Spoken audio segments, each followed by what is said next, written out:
ఏపీలో ముఖ్యంగా అధికార పార్టీ వైసీపీలో ఆ సీట్ల విషయంలో, ఆ కేటాయింపు విషయంలో కాస్త గందరగోళం ఏర్పడింది సార్. రిజర్వ్డ్ స్థానాలపైనే వైఎస్ఆర్ కాంగ్రెస్ పార్టీ ఎందుకు ఫోకస్ చేసింది, వాళ్ళనే ఎందుకు మారుస్తుంది అంటే ఏం చెప్తారు సార్? కోటంరెడ్డి శ్రీధర్ రెడ్డి రిజర్వ్ స్థానంలో ఉన్నాడా? ఆనం రామనారెడ్డి రిజర్వ్ స్థానమా? మేకపాటి చంద్రశేఖర్ రెడ్డి రిజర్వ్ స్థానమా? సార్ ఇప్పుడు అది తెలియదు కదా.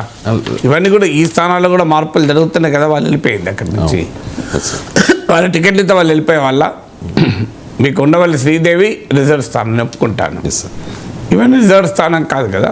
అరకు, రాజాం, విడుదల రజని రిజర్వ్ స్థానమా? మల్లాది విష్ణు కూడా మార్చారన్నారు కదా. మల్లాది విష్ణు రిజర్వ్ స్థానమా?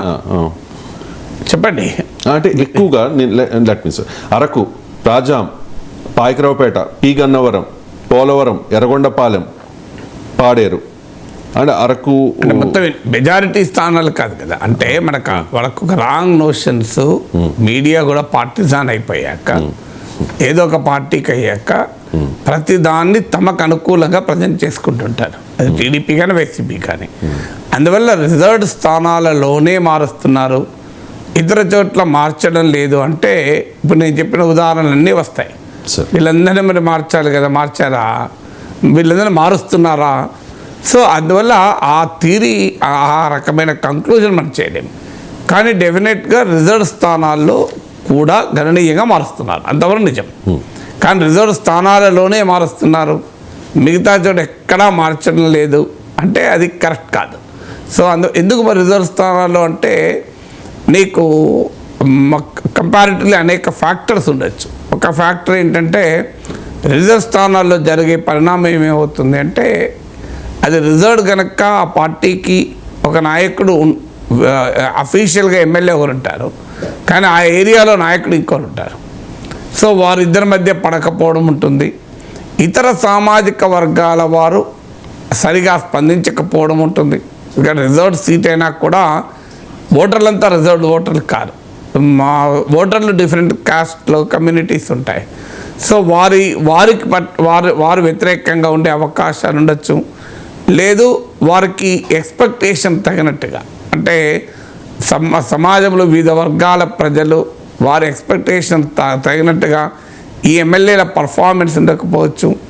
ఒకవేళ వ్యతిరేకత ఉన్నా దాన్ని అధిగమించగలిగే ఆర్థిక వనరులు వీళ్ళ దగ్గర ఉండకపోవచ్చు. సో ఆర్థిక వనరులు ఉంటే ఏదో రూపంలో దాన్ని అధిగమించడానికి అవకాశం ఉంటుంది.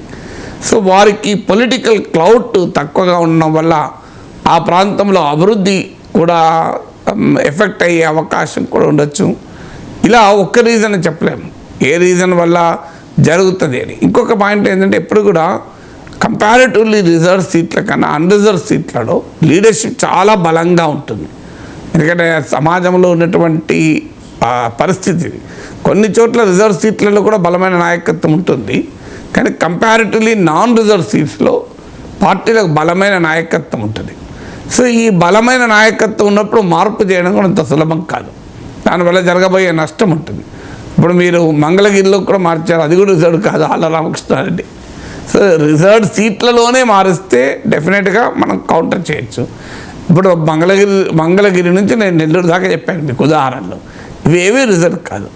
రిజర్వ్ సీట్లలో కొంత మార్పు జరగడానికి ఈ కారణాలన్నీ ఉండొచ్చు, కానీ మార్పు రిజర్వ్లోనే జరుగుతున్నాయి అనుకుంటే పొరపాటు. రిజర్వ్ సీట్లలో వ్యతిరేకత ఉంటే రిజర్వ్ కదా అని మార్చుకుంటూ ఉంటారు కదా. ఒకవేళ మార్చినా మళ్ళీ అదే సామాజిక వర్గం కదా. ఇప్పుడు ఒక ఉదాహరణకు పూతలపట్టు ఎమ్మెల్యే మాట అన్నాడు, అక్కడ ఎవరిని తీసుకొచ్చి పెడతారు, రెడ్లను తీసుకొచ్చి పెడతారా? పెట్టారు. మళ్ళీ ఎస్సీ రిజర్వ్ సేమ్ సామాజిక వర్గం నుంచే ఉంటారు కదా. ఇప్పుడు ఎస్టీ రిజర్వ్ సీట్లలో తీసుకొచ్చి మీకు కమ్మాలం పెట్టరు, కాపులం పెట్టరు కదా. సో రిజర్వ్ సీట్లు నాన్ రిజర్వ్ క్యాండిడేట్లకి ఏం పోవడం లేదు, మనం గమనించాల్సింది. కానీ పెత్తనం గురించి ఆయన కామెంట్ చేస్తూ ఉన్నారు. పెత్తనం ఉంటుంది, అది మాత్రం నిజం. పెత్తనం ఉంటుంది రాజకీయాల్లో, ఇక్కడ ఒక చోటే కాదు. మీకు ఇప్పుడు అనేక నియోజకవర్గాలు చెప్పచ్చట. ఉదాహరణ కొండేపి ఉంది, కొండేపిలో అది ఎస్సీ రిజర్వ్, కానీ టీడీపీ అభ్యర్థి ఎవరు ఎస్సీ ఉన్నా కమ్మల పెత్తనం ఉండదు అక్కడ, అందరూ తెలుసు కదా అది. సో అందువల్ల ఇక్కడ చాలా రిజర్వ్ నియోజకవర్గాల్లో ఈ ట్రెండ్ ఉండొచ్చు. కానీ మార్చడానికి అదే కారణం ఉంటుంది. మార్చి కూడా ఎవరిని పెడతారు మళ్ళీ? ఇప్పుడు ఎంఎస్ బాబును మారుస్తారు, మళ్ళీ ఎస్సీకి ఇస్తారు కదా. జగన్మోహన్ రెడ్డి ఏమన్నా అక్కడ రెడ్డిని తీసుకొని పెడతాడా? పెద్దిరెడ్డి రామచంద్రారెడ్డి వచ్చాడు పోటీ చేస్తాడా? సో అందువల్ల ఈ ఎస్సీలకు అన్యాయం జరిగిందంటే ఎట్లా యాక్సెప్టబుల్? ఎస్సీలో ఒక నాయకుడిని తీసి ఇంకో నాయకుడిని పెడుతున్నారు. అది ఎస్సీలకు అన్యాయం జరిగింది అని కనుక ఎదురు వాళ్ళంటే, ఇప్పుడు టీడీపీ గతంలో రిజర్వ్ సీట్లలో ఎవరికైతే టికెట్లు ఇచ్చారో వాళ్ళకే ఇస్తుందా? మరి అందరూ వాళ్ళనే పెట్టాలి, మళ్ళీ ఎవరు మార్చకూడదు. మారుస్తారా? పోనీయండి. ఇంత మాట్లాడేవాళ్ళు నాన్ రిజర్వ్ సీట్లో ఎవరికైనా ఎస్సీలకు ఇస్తానరా ఏ పార్టీ అయినా? అసలు ఆ క్వశ్చన్ వేసుకోవాలి గుండె మీద చేసుకొని.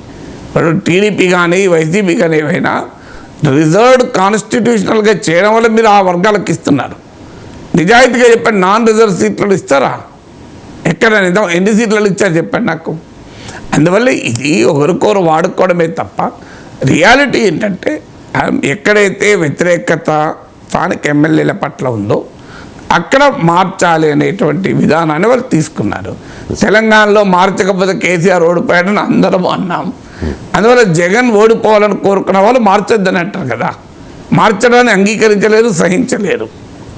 ఎందుకంటే మార్చకపోతే మీకు వాళ్ళనే మళ్ళీ టికెట్లుగా ఇచ్చి వాళ్ళు ఈజీగా ఓడిపోతారని ప్రతిపక్షాల వ్యూ ఉండొచ్చు. మీకు ఇక్కడ కూడా గమనించండి, దమ్ముంటే సిట్టింగ్లందరికీ సీట్లు ఇవ్వండి రేవంత్ రెడ్డి అనలేదా?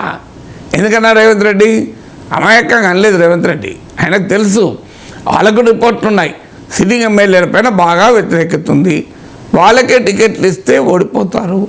అందువల్ల దమ్ముంటే టికెట్లు సిట్టింగ్లో అందరికీ టికెట్ ఇవ్వండి. మీ ప్రభుత్వం పట్ల సానుకూలత ఉంటే మరి ఎమ్మెల్యేలందరికీ టికెట్లు ఎందుకు ఇస్తలేవు అని అడిగాను. సో ఇప్పుడు అందరం ఏం రాస్తున్నారు పత్రికల్లో? రేవంత్ ట్రాప్లో కేసీఆర్ పడ్డాడా అని ఎల్లంటి రాస్తలేరా? అందువల్ల చంద్రబాబు ట్రాప్లో జగన్ పడాలా? పడాడు కదా. ఆయన క్యాలిక్యులేషన్లు ఆయనకు ఉంటాయి కదా. సో అయితే ఎక్కడన్నా క్యాలిక్యులేషన్ లెక్క తప్పచ్చు. ఇప్పుడు ఫలానా అభ్యర్థి పైన వ్యతిరేకత ఉంది అని అంచనాకు వస్తే అది నిజం కాకపోవచ్చు, ఎందుకంటే ఆ సర్వేలో తప్పుడు సమాచారం ఉండొచ్చు. కానీ ఇప్పుడు సర్వేలు డబ్బులు ఇస్తే మారుస్తారంటున్నారు. సర్వేలు డబ్బులు ఇస్తే మారుస్తే ఆళ్ళ రామకృష్ణారెడ్డి సర్వేని మార్పించుకోలేడా? ఆళ్ళ రామకృష్ణారెడ్డికి ఆర్థిక సామర్థ్యం లేనివాడా? సో ఆయన ఐప్యాక్నే లాంటి సంస్థ పెట్టగలిగే ఆర్థిక సామర్థ్యం ఉన్నవాడు. మీరు ఇంకో ఐప్యాక్ పెట్టగలరు, లేదంటే ఐప్యాక్నే కొనగలడు. ఆ ఆర్థిక సామర్థ్యం ఉన్నవాడు కదా.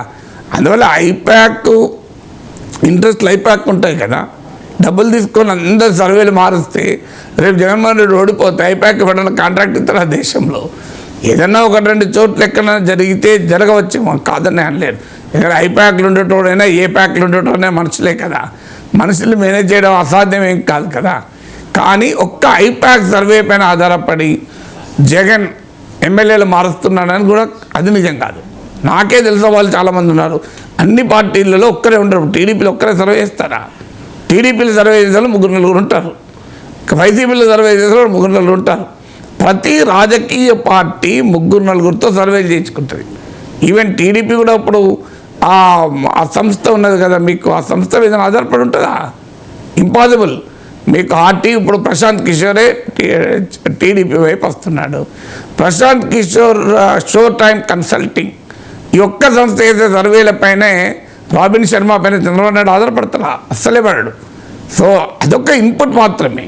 ఇంకో 2 సర్వేలు ఉంటాయి. పార్టీలో అంతర్గతంగా వచ్చే సమాచారం ఉంటుంది. టీడీపీకే రాబిన్ శర్మ కాక సర్వేలు చేసేవాళ్ళు నాకు తెలుసు, వైసీపీకే ఐప్యాక్ కాక సర్వేలు చేసే వాళ్ళు కూడా తెలుసు. అందువల్ల 2 పార్టీలకు కూడా రకరకాల సమాచారం తెచ్చుకొని వారు ఒక నిర్ణయానికి వస్తారు. అయినా కూడా ఒకసారి వాళ్ళ అంచనాలు తప్పు ఉండొచ్చు. పలానా అభ్యర్థి వ్యతిరేకత ఉందనుకోవచ్చు, వాస్తవంగా ఉండకపోవచ్చు. దట్ ఈస్ ఆల్వేస్ పాసిబుల్ కదా.